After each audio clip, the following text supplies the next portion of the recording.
Arigena ng'odichi makawuono Millicent. Erokamano ahinya Sharon, achiel kachiel kwawuok e kaunti ma Kisumu, watiyo maber mana kaka inyalo neno chieng' marieny.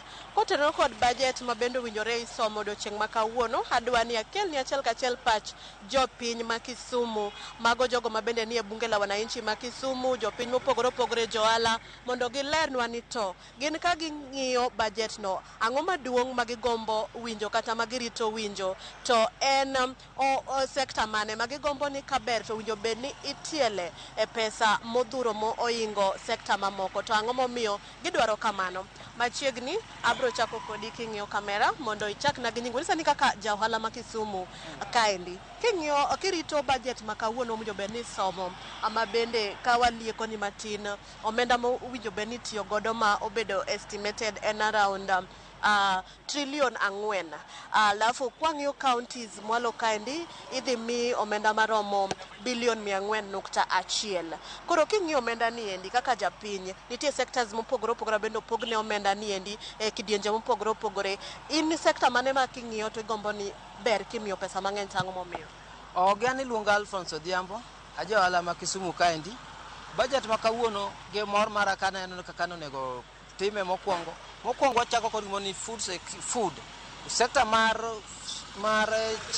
agriculture nonego bende mane ng'iyo mamalo kwaluwe kod sector mar health, mano bende dhi kamano kachiel kod mar security. Gik moko ariyo gi kane bende ne okete omenda mokwongo magi sana kaka sector mar agriculture nodhi marach ne koth nochwe piny ma gik moko kethore, meaning ni at the moment piny nigi kech, kanyo onego bed ni kete omenda mani malo ka giluwore kod health gik kanyo koth ochwe, tuoche jodong ko tuoche mang'eny, malaria, typhoid, gik machalo kamagi. Magi kuonde mondo sirkal nokete pesa mamalo. Kwaluwe kod security, kuonde mang'eny nokethore kata kuonde ma diponi geche kane security rach sana kaka ndara bende. Mago kuonde ma sirkal onego kete pesa. Movement rach, onge kaka chiemo nyalo dhi kuonde kon gi kon. Magi kuonde ma sirkal bende onego ng'i. Koro man gi kora aneno ni kod kaga ola tiko mogik sector mar education.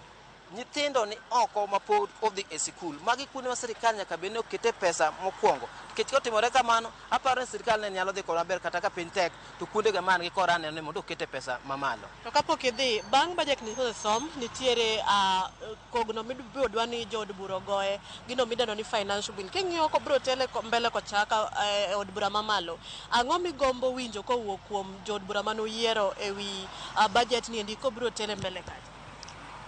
Budget ni kaka jogo manotero malo onego bed ni giunge lwedo kaka luwer kod kaka jopiny bende gima wuok kuom jopiny. Wan monego wen gik mwawacho piny ka e gik monego bed notero mbele kan. Mano e moro ok odwan gitero gik moko ma jopiny ok owacho. Erokamano ahinya. Machiegni. Erokamano, gi nyinga en Gilbert Obuya. An kedo ne jo ohala ma Kisumu. Kendo gima diang' awachi e wach mar bill ma kawuono, budget ma kawuono odhi hinyo ji mang'eny kuonde moko, nikech korka kora ne opunja gimoro ni nitie gik mochakore gi piny kaka primary ones gi onego ket mbele, nikech waneno kopog pesa ka wang'iyo kaka education, waneno komi education 5.5 trillion, to pesa ni be odhi tiyo adier nikech nyithindo ni oko.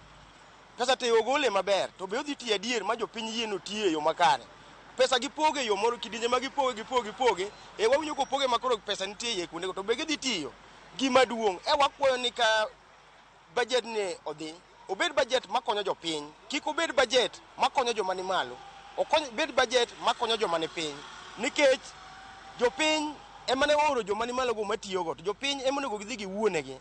Omiyo ka gidhi giwacho oket budget mayo japiny, to en budget maonge gima biro timo, odhi bedo budget manono, odhi bedo budget moko. Nikech kata ka ng'iyo nitiere kuonde machalo kaka kuonde ma agriculture ma nowuoye, agriculture piny otho, piny odhi marach, to pesa momiye ni onego bed ni ok ni samoro koro gol pesa ni, to pesa ni ibiro yudo ni koor ni koro kel mbolea gi pesa ni tikelo chieth rombe, mano dhi hinyo ji. Omiyo wadwaro ni pesa ni odhi oti e yo makare, pesa mokel e county oti e yo makare, pesa mikonyo ji oti e yo makare, to ok ni pesa igolo to ok ti e yo makare. Erokamano ahinya. Erokamano. Machiegni. Iluonga ni Vincent Ofafa, ajatimo ohala ma Kisumu ka. Budget midwa som kawuono ni ok aneno ka en budget marach, en mana ni donego ging'i sekta moko mopogore gi kaka waneno kar education gichiwo pesa maber to health giwito oko. Ng'eni health mar ji ok inyal somo kituo, koro onego bed ni ng'iyo health mokwongo koka wang'iyo education.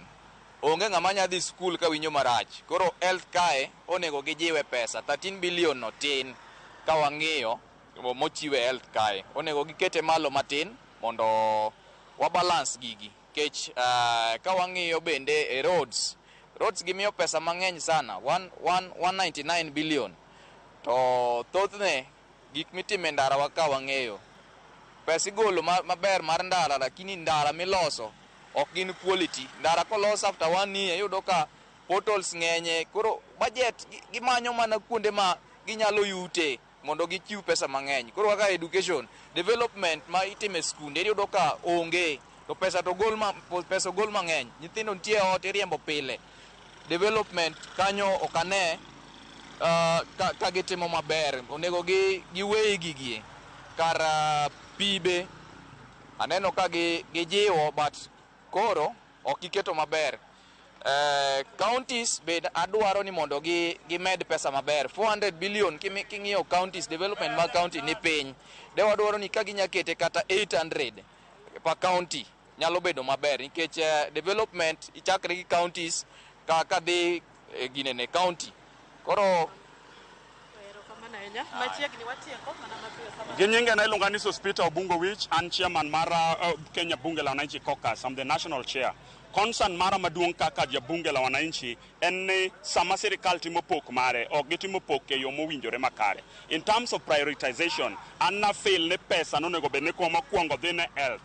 Health e kama teko mar jopiny nitie. To king'iyo sani endi kata osiptandewa across the country, weche mag yath ok nitiere maber e osiptandewa, kendo tuo ok thiedhe yo makare, nengo mar thieth bende ni malo. Mano mokwongo. Omiyo in terms of prioritization, health nonego mi pesa man malo, 13 billion is less. Ka wadhi e weche mag education omi 659 billion, which is right. But king'iyo kata sirikal mishandle the teaching profession kata teaching fraternity, iyudo ka jopuonje mag JSS gisebedo ka gine ndara pile ka pile because giyuak ne social welfare margi ok obedo taken well care of. Iyudo ka jopuonj bende mapuonjo bende gimbe giyuak weche mag desk, weche mag chiemo. Sirikal dwa golo nyaka feeding programs e school, omiyo wacho ni sirikal nyaka put more prioritization on that. Weche mag agriculture e teko mar jopiny, nikech food security nyaka wabed godo. E weche mag sports, yudhe wa yuak kanye kama onego bed ni time empowerment ne vijendewa. Weche mag roads, sani ende floods nyoketho nderni mang'eny kabisa, omiyo wadwaro ni sirikal o factor in that. Katieko tawacho ni kaka jopiny wabunge wa moloyo to mani Azimio mane wagone gi ombulu, ka ok ging'iyo chike gi gik ma jopiny dwaro, ka gikalo budget marach madhi hinyo jopiny, nikech osuru okete weche mag mkati from zero rated tiketo ne VAT mar 16%. Wawacho kaka jopiny gi kaka jatelo mar bunge la wananchi ni jatelo mora mokalo chik ni endie bunge oikre ni kikonyon constituency mare manogone ombulu, obro yudo ka dala ne wago gate kiful, to obro yudo koko bi access constituency ne, nikech we cannot elect leaders margin democrats to gi support the interest of the people. Omiyo watieko kwa wacho ni kaka bunge la wananchi ka gini okalo, to we shall mobilize ourselves across the country mondo wa demonstrate kwa wacho ni this government and a government that does not support the interest of the local persons mantiere piny kae. Thank you and may God bless you all.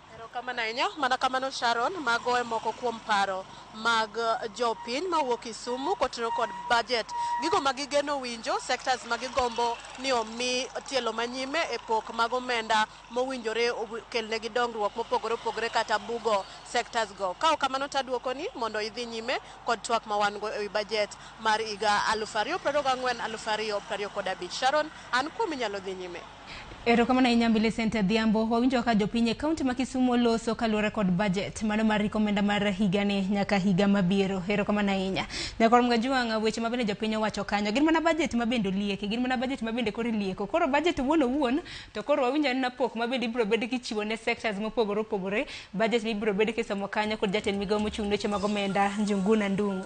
Waka yo matine kwa duogo to bende koro wang'ene na budget molieki sectors madhi bedo ka yudo yuto gi mago ma samoro dhi yudo yuto makare, mano pok, mano mar omenda mabende biro bedo kichiwo ne sectors migepe mopogore opogore e pacho ka. Akayo matin.